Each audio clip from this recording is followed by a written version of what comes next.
নমস্কার দিদি। নমস্কার। অভয়া মঞ্চের জনতার দরবারে আপনাকে স্বাগত জানাই। দর্শক নমস্কার। বন্ধুদের কাছে জানিয়ে দিচ্ছি, আজকে আমাদের প্রধান অতিথি হচ্ছেন মহাশ্বেতা সমাজদার। সঙ্গে অনুষ্ঠান সঞ্চালনায় আমি থাকবো সানন্দা। আচ্ছা দিদি, আপনি আপনার একটু পরিচয় নিজেই আমাদের দর্শকদের কাছে একটু দিয়ে দেন। আমি আমি পেশায় একজন সম্পাদক। আমি 3টি পত্রিকা সম্পাদনা করি। আর আমার পছন্দের কাজ হচ্ছে আমি সমাজ বদলের স্বপ্ন দেখি। আমি সমাজ কর্মী। আমি সমাজের নানা রকম সমস্যা, অন্যায়, তার প্রতিবাদ করি। তাই আমি নিজেকে সমাজকর্মী বলতে পছন্দ করি। আচ্ছা। আহ আপনি তো মানে আহ আপনার পরিচয়টা সমাজকর্মী হিসেবে যখন দিলেন, তো আপনি তো বিভিন্ন গণ আন্দোলনের সাথে অনেক আগে থেকেই যুক্ত।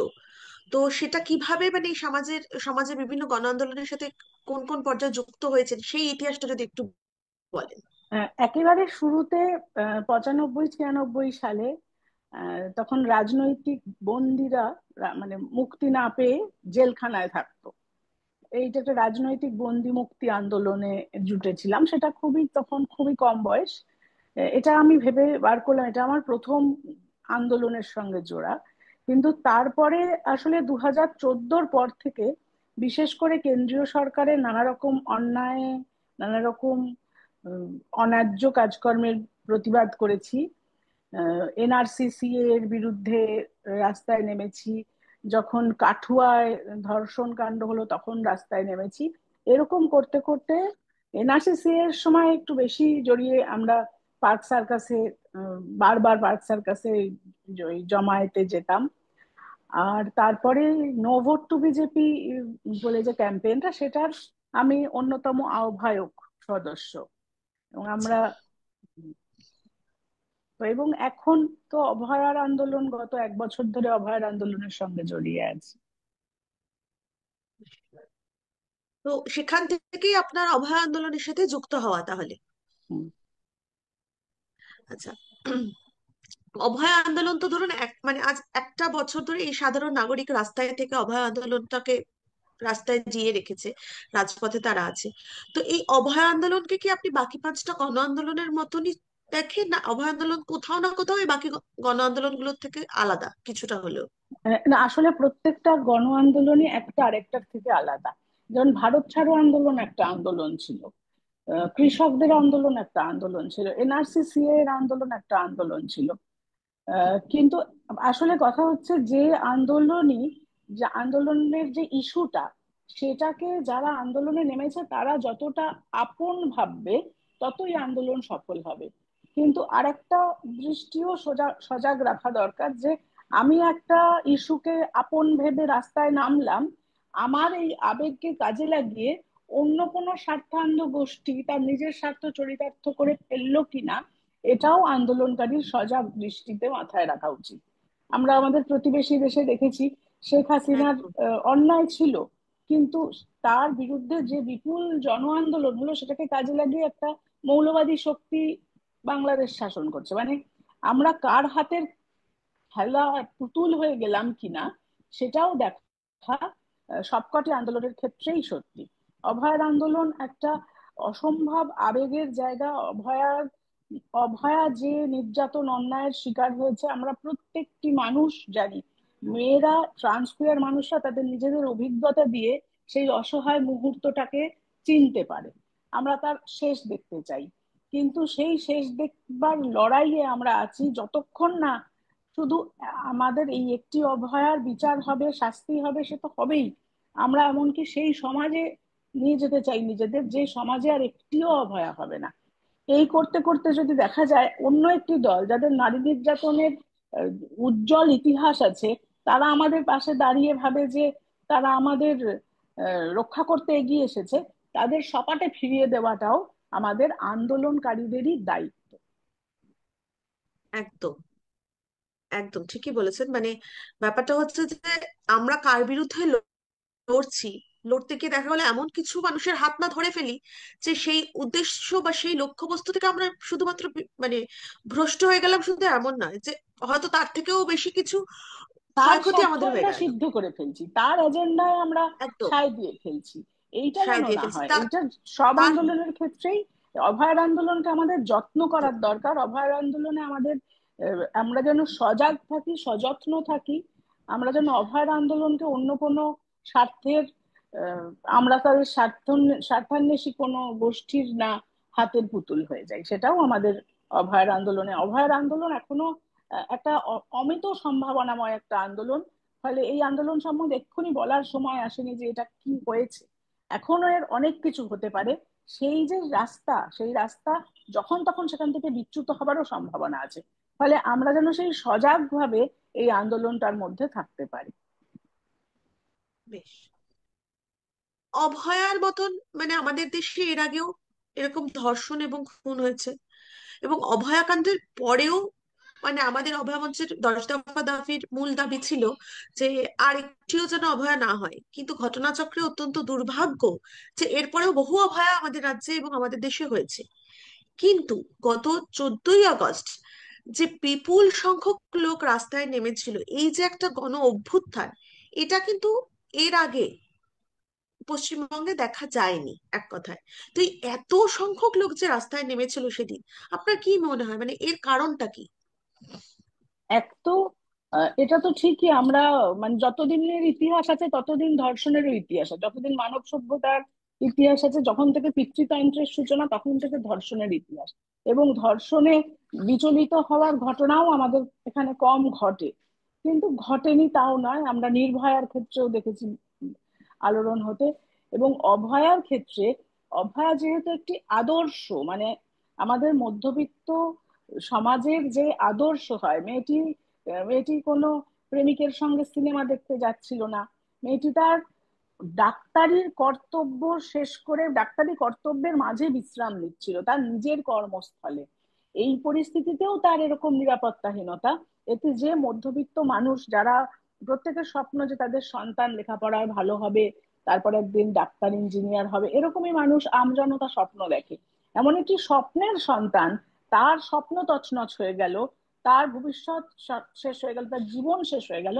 এইটা মানুষের ভেতরে একটা প্রবল কোথাও গিয়ে লেগেছে। কিন্তু আদর্শ হতো যে যদি তামান্নার মৃত্যুতেও আমরা সবাই একইভাবে রাস্তায় নামতে পারতাম, ছোট্ট উমার মৃত্যুতে ধর্ষণে আমরা সেভাবে রাস্তায় নামতে পারতাম, সেটা নিশ্চয়ই একটা আদর্শ পরিস্থিতি। কিন্তু আদর্শ পরিস্থিতি নিয়ে তো সমাজ চলে না। অভয়ায় অভয়ার ঘটনায় যে এত মানুষ নেমেছে, এটাকে আমরা তাই বলে ছোট করব না যে দেখো একটা আদর্শ মেয়ের হলো বলেই সবাই নামলো, অন্য কারুর হলে তো হতো না। বা একজন চিন্তাবিদ, চিন্তাশীল মানুষ ভরা সভায় বলে বসেছিলেন যে সোনাগাছিতে হলে তাও কথা ছিল। এই যে আমাদের একটা ভেতরে আছে যে ও এর তার তেমন লোকেদের হোক, কিন্তু একটা আহ শিক্ষিত ডাক্তার। তথাকথিত একটা নিরাপত্তা যার পাওয়া উচিত, এমন একটা আমাদের মাথার মধ্যে ঘেরাটোপ আছে। সেইটা ঠিক নয়, কিন্তু সেইটা দিয়ে যে এত লোক তাও বেরিয়ে এলো, সেই বেরিয়ে আসাটা পবিত্র। মানে ওটা দিয়ে এটাকে ছোট করলে হবে না, সবটা সবকিছুতে বেরোলেই খুব ভালো হতো, কিন্তু অতটা ভালো তো সমাজ নয়। যতটা হয়েছে ততটাই খুব পবিত্র, ততটাই মানুষ তো অন্যের জন্য বেরিয়েছে। প্রত্যেকটা লোক আরেকটা মেয়ের কথা তাকে নিজের মেয়ে ভেবে বেরিয়েছে। এই যে আপন করা, এইটা একটা আন্দোলনের অসম্ভব একটা পবিত্র দিক। এটা যে আমাদের জাতে এখনো ছিল, সেই জন্যই এখনো আমাদের জাতকে নিয়ে আমাদের গর্ব করতে হয়। একজন ডাক্তার কর্মরত অবস্থায় তার মানে হাসপাতালে, মানে হাসপাতালটা তো তার সেকেন্ড হোম, এবং সেখানের থেকে বেশি নিরাপত্তা বোধহয় কোথাও থাকার কথা ছিল না। কিন্তু সেই অবস্থাতেও, কর্মরত অবস্থাতেও অন ডিউটি তার এরকম সাংঘাতিক নৃশংস হত্যা সেখানে হলো। এবং এই ডাক্তার, এই হাসপাতাল তো শুধু হাসপাতাল নয়, সেটা তো কোথাও না কোথাও একটা শিক্ষা প্রতিষ্ঠানও বটে, এটা আমাদের মানতেই হবে। এবং আমরা ধরুন মানে আমাদের সমবয়সী বা আমাদের মা বাবারা কি, আমরা আমাদের সন্তানদের বড় করে যারা ডাক্তারি পড়তে পাঠাবো, তো তারাও চাইবো তাদের ক্ষেত্রেও তাদের সন্তানরা এরকম একটা শিক্ষা প্রতিষ্ঠানে পড়বে, ভবিষ্যতে একটা উচ্চশিক্ষা লাভ করবে। তো সেখানে পাঠিয়েও কিন্তু আমরা নিশ্চিন্ত হতে পারছি না কেউ, যে আমার সন্তানের সাথে এটা হবে না, এটা আমরা কেউ বলতে পারছি না। তো সেই আশঙ্কাতেই কি বহু লোক সেদিন রাস্তায় নেমেছিল, বা হ্যাঁ, আজও তারা নিশ্চয়ই। এখনো এটা অভয় আন্দোলনের রাস্তায় আছে? এটা তো ঠিক কথাই যে আমরা আসলে অভয়ার ঘটনাটা না ঘটলে আমরা আসলে জানতেই পারতাম না আমাদের রাজ্যের শিক্ষা প্রতিষ্ঠানে ঠিক কি পরিস্থিতি রয়েছে, ঠিক কিরকম থ্রেট কালচার, রেপ কালচার, মাতব্বরি, দাদাগিরি চলে, এটা আমরা জানতে পারতাম না। অভয়ার ঘটনার তাতেই একটা গোটা জাত হতচকিত হয়ে গেল যে এত নাম করা একটা শতাধিক বছরের প্রাচীন শিক্ষা প্রতিষ্ঠানে এই অবস্থা। কিন্তু ক্রমশ যত দিন যাচ্ছে এই হতচকিত ভাবটা আমাদের কেটে যাচ্ছে, কারণ সাউথ কলকাতা ল কলেজের ঘটনায় কিন্তু আমরা আর চমকিত হচ্ছি না। এবং আমরা এখন বুঝতে পারছি যেভাবে আর নানা রকম কাহিনী আমাদের কাছে এখন আসছে, যে ঘটনাগুলো এতদিন ধামা চাপা পড়েছিল, যে একজন ডাক্তারকে একজন ছাত্র বদলি করে দেওয়ার ভয় দেখাতে পারে, বা বলে মেয়ে বাড়ি ফিরবে তো সময় মতো রোজ, এটা ফিরবে চান তো। এই যে সব ছোট ছোট ঘটনা আমরা শুনতে পাচ্ছি, ছোট ছোট নয় বিরাট বিরাট ঘটনা আমরা শুনতে পাচ্ছি, কাগজে পড়ছি, তাতে এখন হলে আমরা আর অত হতচকিত হব না, আমরা বরং এই যে পরিস্থিতি, তাতে একটি অভয়া হওয়ার পরেই যে জিনিসটা মিটে গেছে তা কিন্তু নয়। কারণ ওই যে তদন্ত কমিটি বসেছিল, তার কাছে যে শত শত অভিযোগপত্র জমা পড়েছিল, যেটাকে আমাদের রাজ্যের প্রধান শাসক মুখ্যমন্ত্রী সেই তদন্ত কমিটিগুলোকেই বেআইনি প্রায় বলে দিলেন, মানে সেগুলোকে আর ধর্তব্যের মধ্যে ধরলেন না। কিন্তু তাতে যে অভিযোগগুলো পড়েছিল সেগুলো তো তো এক একটা কেসে এক একটা এফআইআর হয়। এই মানে তার মানে একটা ভয়ঙ্কর পরিস্থিতির, আমাদের শিক্ষা ব্যবস্থা ভয়ঙ্কর পরিস্থিতির শিকার এখন।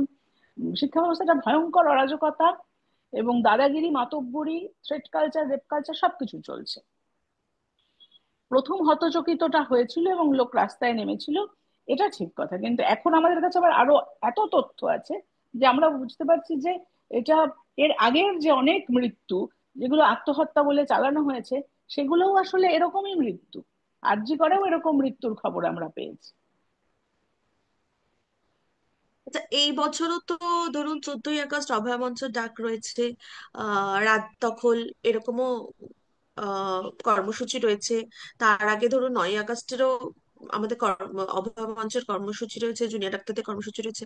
তো আপনার কি মনে হচ্ছে যে এবছরও কি আমরা আগের বছরের মতনই মানুষের, জনসাধারণ জনমানুষের এতটাই ব্যাপক সাড়া পাবো? এটা এইভাবে ভবিষ্যৎবাণী করা মুশকিল, কিন্তু একটা কথা বলি, মানুষ কিন্তু সব দেখছে, সব লক্ষ্য করছে। এটা ঠিক কিছু মানুষ ভয় পেয়ে গেছে, কিছু মানুষ হতাশ হয়ে গেছে, কিন্তু অভয়ার আন্দোলন কিন্তু সমাজের বুকের মধ্যে দিয়ে একটা অন্তঃসলীলা নদীর মতন বইছে। কখন যে সেটা হঠাৎ ঝর্ণার মতন তেড়ে আসবে বা একটা জলপ্রপাতের মতন ফুঁসে উঠবে আমরা জানি না। আমরা যদি তেমন ভাবে ডাকতে পারি, মানুষ কিন্তু বুঝে গেছে যে এখনো অভয়া বিচার পায়নি, যতই একজন মাত্র লোক শাস্তি পাক এবং সেই একমাত্র দায়ী বলে সরকারি ভাবে ঘোষণা হোক, মানুষ জানে অভয়া বিচার পায়নি। এবং এর শেষ দেখবার ইচ্ছে নিয়ে গত বছর আমরা পথে ছিলাম। আমরা আবার ডাকবো, আমরা আবার চাই একটা জনতার একেবারে উতরোল কলরোল হোক, কারণ আমরা দেখেছি যে অতি বড় পরাক্রমশালী শাসকেরও হাঁটু কেঁপে যায় যদি সবাই মিলে একজোট হয়ে রাস্তায় থাকতে পারি। তাই আর একটা কথা বলবো, একটা হতাশার যে ভাব আমাদের অনেকের মধ্যেই এসেছে, এইটা না আসলে, আমি যদি আন্দোলন করি, আমি যদি আন্দোলনের ফলের আশা করি, তাহলে আমি নিজেকে হতাশ বলে কোনো এক মুহূর্তও দাগিয়ে দিতে পারবো না। আমি আজকে হতাশ হয়ে যদি চুপ করে যাই, আমার দেখা দেখি আরো 5টা লোক হতাশ হবে। কিন্তু যে হতাশ তাকে বুঝিয়ে বলে, তুমি যে হতাশ হয়ে বাড়ি ঢুকে গেলে, বাড়ি না ঢুকে রাস্তায় থাকো, ফল পাবে। সবাই যদি হতাশ হয়ে, যারা ছোট ছোট ছোট ছোট ঘেঁটোর মধ্যে ঢুকে পড়েছো, সেখান থেকে সবাই মিলে আবার যদি বেরিয়ে আসি, আবার কিন্তু শাসক ভয় পাবে। শাসক ভয় পেলে যে অন্তত থ্রেট কালচার কমে যায়, সেটা তো আমরা দেখলাম। যেই আমরা সবাই একটুখানি আন্দোলন একটু তার ঝাঁজ কমলো, অমনি আবার বিরূপাক্ষ অভিজ্ঞ যারা যে যার যেখানে ছিল, আবার সেই থ্রেট সবকিছু আবার ফিরে আসছে পূর্ণ মহিমায়।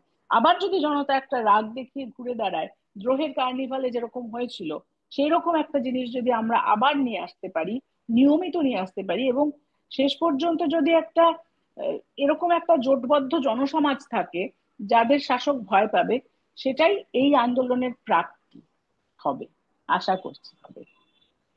আচ্ছা, আমরা সাম্প্রতিককালে দেখেছি স্বাস্থ্যর সাথে সাথে শিক্ষা ব্যবস্থা, মানে আপনি নিজেও বললেন যে শিক্ষা ব্যবস্থার মানে এই কলেজগুলোতে দাদাগিরি, মাতব্বরি এসব তো আছেই, তার সাথে যেটা রয়েছে যে স্কুল শিক্ষকরা যোগ্য এবং অযোগ্যর পার্থক্যে ভেদাভেদে আমি ঢুকছি না, কিন্তু স্কুল শিক্ষকরা আজকে কাজ হারিয়ে তারাও রাস্তায় রাজপথে নেমে আন্দোলন করছে, এবং আপনি সেখানেও যুক্ত ছিলেন, সেখানেও উপস্থিত ছিলেন। তো এই শিক্ষকদের যে আন্দোলনটা, সেটা নিয়ে কিছু যদি আপনার অভিজ্ঞতা বা আপনার কিছু মতাদর্শ বা মতামত যদি আমাদের সাথে ভাগ করে নেন। একটা কথা খুব পরিষ্কার, যে সমস্ত স্কুল শিক্ষকরা পরিশ্রম করে পরীক্ষা দিয়ে চাকরি পেয়েছিলেন এবং তাদের চাকরি চলে গেছে, তারা যেমন এই আন্দোলনের স্টেক হোল্ডার, ঠিক তেমনি যে শিক্ষকরা চাকরি পাননি, যারা বঞ্চিত, যারা চাকরি পাননি কারণ কিছু লোক পয়সা দিয়ে কিছু চাকরি পেয়ে গিয়েছিল, মানে, একদম। তাহলে তারাও সেই আন্দোলনের স্টেক হোল্ডার। এরা দুজনেরই এদের দুই দলেরই চাকরি বজায় রাখার কথা ছিল, আর যারা দাগি তাদের চাকরি না পাওয়ার কথা ছিল। এই রকম পরিস্থিতিতে আমরা দেখতে পাচ্ছি যে আমাদের রাজ্য সরকার এবং স্কুল সার্ভিস কমিশন একটার পর একটা আদালতে, আমাদের এখানকার হাইকোর্টে, সিঙ্গেল বেঞ্চে, ডিভিশন বেঞ্চে, সুপ্রিম কোর্টে গিয়ে গিয়ে সারাক্ষণ শুধু দাগি যারা, তাদের হয়ে সওয়াল করছে। অর্থাৎ ওরা পরিষ্কার বুঝিয়ে দিচ্ছে, কোথাও কোনো চক্ষু লজ্জাটুকুরও আহ, চক্ষু লজ্জাটুকুর কথাও ভাবছে না যে আমরা যাদের থেকে পয়সা নিয়েছি তাদের ভবিষ্যৎ সুনিশ্চিত করাই একমাত্র আমাদের কাজ। অর্থাৎ রাজ্য সরকার এবং স্কুল সার্ভিস কমিশনের আচরণ দিয়ে আমরা বুঝতে পারছি তোমাদের দরদ কাদের প্রতি। আর এই যে স্কুল শিক্ষকদের যাদের চাকরি গেছে তাদের আন্দোলনের প্রতি আমি সম্পূর্ণ সহমর্মী। আমি সেই আন্দোলনের মিছিলে যখন যেমন ডাক পেয়েছি গেছি। আমরা এলাই, আমরা তো স্কুল শিক্ষক নই, আমরা তাদের সহযোগী সহমর্মী। কিন্তু এখানেও আমি দেখেছি, যেখানে শঙ্কুদেব পণ্ডা চলে আসছে, শুভেন্দু অধিকারী চলে আসছে, আমাদের যারা আন্দোলন সংগঠন করছে তাদের স্পষ্টভাবে বলার কথা ছিল শুভেন্দু অধিকারী, শঙ্কুদেব পণ্ডা শিক্ষকদের চাকরি হারা শিক্ষকদের পাশে এসে দাঁড়ানোর কোনো অধিকার নেই। কারণ ত্রিপুরায় শত শত হাজার হাজার শিক্ষক শিক্ষিকার চাকরি গেছে বিজেপির সরকারে। ব্যাপক কেলেঙ্কারি, মধ্যপ্রদেশের একটা ভয়ানক কেলেঙ্কারি, সেখানে শতাধিক মানুষের মৃত্যু হয়েছে, খুন হয়েছে, যে সাংবাদিক খবর করতে গেছে সেও মৃত্যু হয়েছে তার। যাদের এইরকম ইতিহাস, তারা এসে চাকরিহারা শিক্ষকদের পাশে দাঁড়িয়ে চাকরিহারা শিক্ষকদের দুঃখ বুঝবে, এটা যদি চাকরিহারা শিক্ষকরা বুঝে নেয়, তাহলে কিন্তু আবার আন্দোলন পথ হারাবে। এবং আমরা যারা আন্দোলনটাকে সহমর্মিতা নিয়ে তাদের পাশে এগিয়ে যাচ্ছি, আমরা যদি দেখি এমন একটা শক্তি তাদের পাশে আছে, আমরা আন্দোলনটাকে ওন করতে পারবো না। সাধারণ মানুষও আন্দোলনটাকে, এটা তো সাধারণ মানুষের লড়াই। যদি আমি সরকারি শিক্ষা ব্যবস্থার যে আসল যারা শিক্ষা দেবে, যে শিক্ষক শিক্ষিকারা, তাদের চাকরি যদি চলে যায়, অর্থাৎ স্কুলে স্কুলে শিক্ষক শিক্ষিকার যদি চলে যায়, তাহলে যে পশ্চিমবঙ্গের যে জনসাধারণ, সাধারণ মানুষ, তারা কোথায় তাদের ছেলে মেয়েদের পড়াবে? একদিকে স্কুল বন্ধ হয়ে যাচ্ছে, যে স্কুলগুলো আছে সেখানে শিক্ষক শিক্ষিকা নেই। একদিকে অনলাইন কিসব ক্রিকেট খেলার লটারি হয়, সমস্ত কিছু দিয়ে বাচ্চাদের শিক্ষার থেকে দূরে সরিয়ে রাখাটার যে চক্রান্ত, সেই চক্রান্তর বিরুদ্ধে যদি আমি লড়তে যাই, সেই চক্রান্তের তৃণমূলও যেমন আছে, বিজেপিও তেমন আছে। আমি তৃণমূল বা বিজেপিকে পাশে নিয়ে তৃণমূল বা বিজেপির করা ডিজাইনের বিরুদ্ধে লড়াই করব, এইটা তো অবাস্তব। সেই জন্য শিক্ষকদের চাকরিটা শুধু শিক্ষকদের আন্দোলন হওয়া উচিত না, এটা আসলে যে মানুষ বাজারে মাছ নিয়ে বসে, সবজি নিয়ে বসে, তাদের বাচ্চা সরকারি স্কুলে, তাদের বাচ্চা তো ডিপিএস মেগাসিটিতে যায় না। তো সেই যে সরকারি শিক্ষার যে অধিকার, আমাদের সবাইকে সেটা বোঝানোর দরকার আছে। এই আন্দোলন যারা সংগঠন করছেন, তারা যদি আমাদেরও অ্যালাই হিসেবে ডাকেন, আমরাও গিয়ে বলতে পারি এই আন্দোলন আমাদের সবাকার। যে সাধারণ মানুষ তার বাচ্চা সরকারি স্কুলে পড়ছে কিন্তু টিচার নেই বলে পরীক্ষা দিতে পারছে না, স্কুলে যেতে পারছে না, সে আন্দোলন তার। আর আমরা যারা এই রাজ্য থেকে ও রাজ্যে বেড়াতে যাই আর গিয়ে শুধু দেখি বাংলা ভাষার যে মানুষগুলো, তারা শুধু লিফট খুলে দেয়, তারা শুধু বাড়িতে বাসন মাজতে আসে। আমি লিফট খুলে দেওয়ার কাজ বা বাসন মাজার কাজকে ছোট করছি না, কিন্তু বাংলা ভাষার লোকগুলো কেন ভালো পড়াশুনো করা ভালো মাইনের চাকরিগুলোই থাকবে না? কারণ সাধারণ মানুষের আর শিক্ষার অধিকার নেই। আমরা তো কেউ বিশাল বড় বড় বড় লোকদের বাড়ির সন্তান নই, আমরা কিন্তু মধ্যবিত্ত সাধারণ বাড়ি। আমরা কিন্তু সাধারণ সরকারি স্কুলে পড়ে বড় হয়ে পৃথিবীর নানা জায়গায় নানা কাজে অত্যন্ত সফলভাবে রয়েছি সরকারি শিক্ষা পেয়ে। সেই সরকারি শিক্ষা থেকে আজকের জেনারেশন বঞ্চিত। এই যে ক্রাইসিস, এই ক্রাইসিসটা আমাদের সকলের, একজন বাংলার সঙ্গীত শিল্পীরও সমস্যা, একজন চিত্র পরিচালকেরও সমস্যা। কারণ তার রাজ্যের তার ভাষার মানুষরা দেশের গরিব মানুষের শুধু দায়িত্ব পালন করে, গরিব মানুষের ভূমিকায় চলে এলো। আর এখন তো একটা নতুন আরেকটা স্টাইল হচ্ছে, বাঙালি দেখলে তাকে কেটে টুকরো টুকরো করে বাংলাদেশে। ফেলা হলো, পেল অর্ডার দিয়ে ছুঁড়ে ফেলা হলো। বাঙালির সঙ্গে এই আচরণ হচ্ছে। আজকে যদি ঠিক মতো শিক্ষা আমাদের রাজ্যে থাকতো, শুধু শিক্ষাটা সবাই পেত, তাহলে আজকে আমাদের এই দিন দেখতে হতো না। ফলে এই আন্দোলন বাংলার সকলের আন্দোলন হয়ে গড়ে ওঠা উচিত। সেখানে শিক্ষক শিক্ষিকার আন্দোলনটা একটা ছোট্ট ঘেটোর মধ্যে ঢুকে যাচ্ছে, এবং তাতে আবার বিজেপি এসে হাত বাড়াচ্ছে। এই আন্দোলনের আহ, এই আন্দোলনকে অনেক বড় সম্ভাবনাময় এই আন্দোলন ছিল, এটাকে পথ, এই পথ হারাচ্ছে এই আন্দোলনটা। আচ্ছা, অভয় আন্দোলনের ভবিষ্যৎ এবং তার সামাজিক প্রভাব, এই দুই সম্পর্কে আপনার কি মতামত? আমি অভয় আন্দোলনকে, অভয় আন্দোলনের সামাজিক, এই যে আমি যে বলছিলাম একটা জোটবদ্ধ নাগরিক সমাজ, যারা প্রশ্ন করতে পারে, যারা ভয় পায় না, যাদের সরকার ভয় পায়, এইটা যদি আমরা খুব আমরা যদি খুব সচেষ্ট হই এবং প্রচার করি। আমরা নো ভোট টু বিজেপির যে আন্দোলন করেছিলাম, তাতে আমরা নিজেরা অনেক ক্যাম্পেইন লিফলেট বানিয়েছিলাম। এরকম লিফলেট বানিয়ে অনেক আরো অনেক রকমের অ্যাক্টিভিটি আমরা ছোট ছোট ভিডিও করেছিলাম, যেটা দিয়ে সচেতনতা বাড়িয়েছিলাম, সচেতনতা বাড়ানোর কাজে লেগেছিলাম। সেইভাবে যদি আমরা অভয়ার আন্দোলনকে নিয়ে যাই, যে এই যে এখন অভয় মঞ্চ থেকে হচ্ছে, এটা আমার খুব সুন্দর লাগছে। ছোট্ট ছোট্ট প্রশ্ন, এই ঘটনাটা ঘটেছিল, এই ঘটনাটা তাহলে কে দায়ী? এই যে ছোট্ট ছোট্ট করে প্রত্যেকদিন ফেসবুকে আসছে, এইটা হচ্ছে সচেতনতা প্রসারের একটা কর্মসূচি। এরকম আরো অনেক কিছু করা যেতে পারে, যাতে সাধারণ লোকের সেই সজাগ দৃষ্টিটা তৈরি হয়। এবং এর সুদূর ভবিষ্যতে, এই যে আমি শিক্ষার অধিকারের কথা বলছিলাম, শিক্ষা তো আমাদের সংবিধান স্বীকৃত অধিকার, স্বাস্থ্য তো আমাদের সংবিধান স্বীকৃত অধিকার।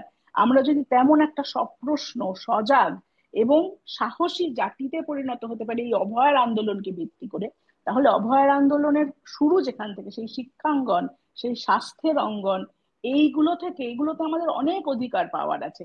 আজকে আমরা অনেকে, লোকজনরা বলছেন যে এখন তো স্বাস্থ্যসাথী কার্ড হয়ে গেছে, স্বাস্থ্যসাথী কার্ড তো ভীষণ সুবিধার একটা ব্যাপার। নিশ্চয়ই সুবিধার একটা ব্যাপার। স্বাস্থ্যসাথী কার্ড কি? স্বাস্থ্যসাথী কার্ড হচ্ছে আমরা যারা কর দিই, সেই করের টাকায়, কথা ছিল সরকারের স্বাস্থ্য খাতে বরাদ্দ বাড়ানো, তার মানে ইনফ্রাস্ট্রাকচারে খরচ করা। তার বদলে হয়ে গেল কতগুলি বেসরকারি বীমা কোম্পানির হাতে আমি হুম। টাকা দিয়ে দিচ্ছি। আজ আমার হাতে একটা স্বাস্থ্যসাথী কার্ড থাকলে, আমি যাদবপুরে থাকলে একটা যাদবপুরের কাছাকাছি হাসপাতালে ভর্তি হয়ে স্বাস্থ্যসাথী কার্ডের সুযোগ দিতে পারি। কিন্তু আমি যদি একটা পুরুলিয়ার আহ, সুদূর জায়গায় বা সুন্দরবনের 3টে নদী পেরিয়ে যেখানে আসতে হয়, সেখানে দাঁড়িয়ে আমি হাতে একটা স্বাস্থ্যসাথী কার্ড নিয়ে আমার যদি ব্রেনে স্ট্রোক হয়, তাহলে আমি কার কাছে সিটি স্ক্যান করাতে যাব স্বাস্থ্যসাথী কার্ড নিয়ে? আমার তো সুন্দরবনে একটা ভালো হাসপাতাল থাকার কথা ছিল। এই যে আমার স্বাস্থ্যের অধিকার থেকে আমি বঞ্চিত কিন্তু প্রশ্নহীন, শিক্ষার অধিকার থেকে আমি বঞ্চিত কিন্তু প্রশ্নহীন। এই প্রশ্নহীনতাটাকে আমরা কাটিয়ে উঠতে পারি অভয়ার আন্দোলনটাকে যদি আমরা আহ, ঠিক যেভাবে, যেভাবে দ্রোহের কার্নিভাল হয়েছে, যেভাবে জুনিয়র ডাক্তারদের অনশন মঞ্চে হাজার হাজার লোক গেছে, সেই যে জাগরুকতা, সেই যে জাগরুক সমাজ, সেই সমাজটাকে আমরা যদি ফিরে পাই এবং ক্রমশ আরো বাড়িয়ে যাই, তাহলে ধরা গেল যে এরপরে এত উম, এই আমরা এমন জোরে আন্দোলন করলাম যে তৃণমূল হেরে গেল, বিজেপি পাত্তা পেল না, হয়তো একটা কোনো জনদরদি সরকারই চলে এলো। কিন্তু সেই জনদরদি সরকার এসে গেল বলে আমরা খুশিতে চোখ বন্ধ করে ফেলবো না। আমাদের সেই প্রশ্ন, আমাদের সেই জেগে থাকাটা যেন থাকে। সেটাই হবে এই অভয়ার আন্দোলনের সবচেয়ে বড় প্রাপ্তি, সবচেয়ে বড় শিক্ষা। আমি এটাই মনে মনে প্রার্থনা করি, এই জিনিস যদি আমি আমার জন্মে দিয়ে, আমার জীবন দিয়ে দেখে যেতে পারি, না হলে আমার পরবর্তী প্রজন্ম দেখবে কিন্তু একটা সজাগ সচেতন জনসমাজ, যাকে সমস্ত সরকার, সে যত ভালো সরকারই হোক, ভয় থাকবে। ইউরোপে সেটাই হয়, ইউরোপের সরকারগুলো হঠাৎ হঠাৎ ভালো হয়ে যায় না। ইউরোপের মানুষগুলো অনেক বেশি সচেতন তাদের অধিকার নিয়ে। মানুষ নিজের অধিকার নিয়ে যদি সচেতন থাকে, তাহলে সে যে কোনো সরকারই আসুক, সে যত বড় উম, মানে তার দু- দুষ্কর্ম করবার ইচ্ছে হোক, সে পারে না সেটা করতে। পারবে না। আমি সেই সচেতন সমাজের স্বপ্ন দেখি অভয়ার আন্দোলনকে নিয়ে। আচ্ছা দিদি, আপনি তো লেখিকা একজন, তার সাথে সম্পাদিকাও বটে। তো আমি খুব আমাদের একটা বড় দ্রোহের, লেখিকা নই, ছোট ছোট প্রবন্ধ লিখি, এই অভয়ার আন্দোলন নিয়ে হয়তো বেশি লিখেছি, তার আগে বিশেষ হ্যাঁ, আমরা লিখিনি। আমরা দ্রোহের দিনলিপিতে আপনার লেখা আমরা পড়েছিলাম। তো আপনার এই যে সাহিত্য চর্চা এবং তার পাশে মানে এবং অভয়া আন্দোলন, এই দুইয়ের যে একটা মেলবন্ধন, ঠিক আছে, এই সম্পর্কে যদি কিছু দু কথা বলেন।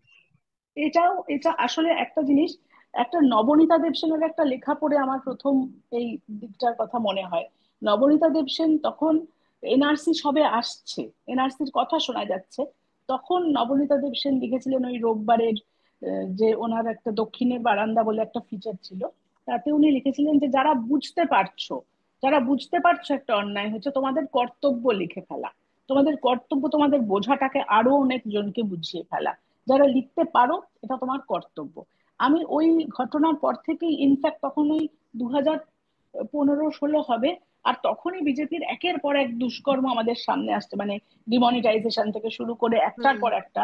এবং আমি আসলে সাহিত্যিক নিজেকে কখনো বলি না, বরং একটা ছোটখাটো প্রবন্ধকার হতে পারি, কারণ আমি এইরকম প্রবন্ধই লিখেছি শুধু, মানে কবিতা, গল্প উপন্যাস তো নাই, একটা দুটো কবিতা লিখেছি, আর তার থেকে বড় কথা প্রবন্ধ লিখেছি। এবং এটা ওই নবনীতা দেব সেনের লেখাটা পড়ে আমি উদ্বুদ্ধ হয়েছিলাম যে আমি যেটা বুঝতে পারছি আমার বোঝাটা আমি সবাইকে একটু বুঝিয়ে দিই, যদি সেই বোঝাতে কারোর উপকার হয় সে আবার আর কাউকে বোঝাবে, এইটুকুই। অভয়াকে আমরা শহীদ বলে মনে করি, আবার অভয়ার ন্যায় বিচার আমাদের অধিকার, এটা আমাদের কিন্তু মঞ্চের একটা সর্বপ্রথম লক্ষ্য। এই সম্পর্কে আপনার মতামত কি? অভয়া তো অবশ্যই শহীদ। আর ওই যে আমরা রাত দখল অধিকার মঞ্চ করেছি আমরা, আমি তো নিজেকে সমাজকর্মী বলছিলাম, এই অভয়ার আন্দোলনে আমরা একটা লিঙ্গ রাজনীতির মঞ্চ তৈরি করেছি, সেটার নাম হচ্ছে রাত দখল নারী ট্রান্সফেয়ার ঐক্য মঞ্চ। হুম। তো আমরা এইটা বুঝতে পেরেছিলাম সেদিন যে ওই হাজার হাজার লক্ষ লক্ষ মানুষ রাস্তায় নেমেছিল, তারা ওই অসহায়তাটাই তো বুঝে নেমেছিল। সেটা তো একটা নারী আন্দোলন ছিল, লিঙ্গ আন্দোলন ছিল প্রথম দিকে, তারপরে জিনিসটা ডাক্তারদের আন্দোলন হয়ে গেল। ফলে অ- অভয়া মঞ্চের যাবতীয় যেমন কর্মসূচি আছে, আমরা লিঙ্গ রাজনৈতিক মঞ্চ হিসেবে, আমরা যেহেতু 14 তারিখটাকে আমরা আমাদের প্রথম একটা লিঙ্গ রাজনীতির আন্দোলন শুরু হলো এই রাজ্যে এভাবে দেখি, তাই অভয়া মঞ্চের সমস্ত কর্মসূচিতে আমরা আছি। আর আমাদের কর্মসূচি হচ্ছে রাত দখলের যে বর্ষপূর্তি হচ্ছে 14ই আগস্ট, যেটা আমরা শুরু করব রাত 9টা থেকে সকাল 5টা পর্যন্ত। আমরা অনুরোধ করব অভয়া মঞ্চ তো রাত্রি 9টা থেকে 12টা পর্যন্ত সেদিন রাত দখল করবে। তারপর হুম। আপনারা যারা এই অনুষ্ঠান শুনছেন, যারা সংগঠক, সকলকে বলছি আমরা একাডেমির সামনে রাত দখলের বর্ষপূর্তি হিসেবে স্পর্ধার বর্ষপূর্তি এই কর্মসূচি করছি, সকলকে উম, আসতে বলছি সেখানে। বেশ। আচ্ছা, আজকে আমার শেষ প্রশ্ন, যে অভয়া মঞ্চের এই দ্রোহের অভয়া বর্ষে তিনটে কর্মসূচি এখন আছে: সিজে অভিযান, কালীঘাট চলো, আর অবশ্যই 14 তারিখ রাতে রাত দখল, বা রাতের 12টা অব্দি যে কর্মসূচি অভয় মঞ্চে রয়েছে। তো এই সম্বন্ধে দর্শকদের উদ্দেশ্যে বা বাংলার এই আপামর জনসাধারণের উদ্দেশ্যে যদি আপনি কিছু বার্তা দিতে চান। আমি সবসময় বলবো সমস্ত কর্মসূচিতে সবাই আসুন। আপাতত অভয় মঞ্চের যে কর্মসূচি তিনটে সামনে আছে, একটা সিজিও অভিযান, একটা কালীঘাট চলো, আর একটা হচ্ছে রাত দখল 9টা থেকে 12টা, 14 তারিখ রাত 9টা থেকে 12টা। সবাই যারা এই অনুষ্ঠান শুনছেন, যারা নানা অন্যান্য মঞ্চের সংগঠক, সবাইকে বলবো আপনারা সবাই আসুন। আমরা সবাই মিলে যদি একজোট থাকতে পারি তাহলেই আসলে এই পরাক্রমী শাসক আমাদের কথা শুনতে বাধ্য হবে। এবং আমাদের যে রাত দখলের অনুষ্ঠান, যেটা শুরু হবে রাত্রি 9টা থেকে সকাল 5টা পর্যন্ত, সেখানেও আপনারা আপনাদের অন্যান্য কর্মসূচি শেষ করে আসুন। আমরা সবাই জোট বাঁধি, আমরা জোট বেঁধে থাকি, আমরা বেঁধে বেঁধে থাকি এবং শাসককে ভয় পাওয়াই, শাসককে বাধ্য করি সভ্যতার পথে, সুন্দর পথে, মর্যাদার পথে আসতে। ধন্যবাদ দিদি, আজকে এই আপনার মূল্যবান সময় দেওয়ার জন্য। আজকের জনতার দরবার এখানেই শেষ হচ্ছে। নমস্কার। নমস্কার।